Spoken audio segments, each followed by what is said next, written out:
मंदिर से दर्शन करने के बाद में हम वापस घर के लिए निकल पड़े। पापा हमें नानी के घर छोड़कर वापस अपने काम को चले गए। घर के अंदर आते ही डोना के लिए एक छोटा सा सरप्राइज इंतजार कर रहा था। मैंने उसे अच्छी सी ड्रेस पहनाई और फिर नानी और मौसी ने उसका छोटा सा बर्थडे केक कट करवाया।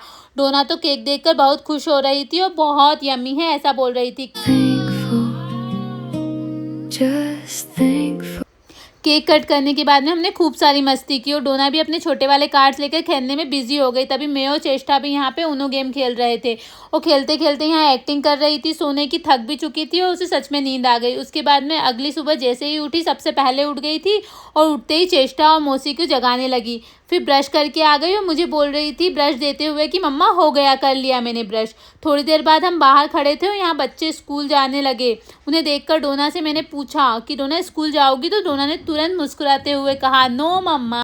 इसी बीच मौसी हॉस्पिटल जाने के लिए तैयार हो गई। डोना भी मौसी के साथ जाने की जिद करने लगी। उससे चेष्टा को बाय बोला लेकिन मौसी ने प्यार से समझाया तो वो वापस आ गई। थोड़ी देर बाद डोना थोड़ी नाराज़ थी लेकिन फिर पिकाबू गेम खेलते खेलते उसका गुस्सा गायब हो गया। उसके बाद में मैंने उसे खाना खिलाया था।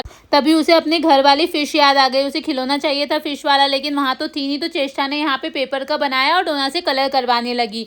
डोना भी बड़े मज़े से उनमें रंग भर रही थी और कुछ नया बनाना सीख रही थी। फिर शुरू हो गई इनकी मस्ती।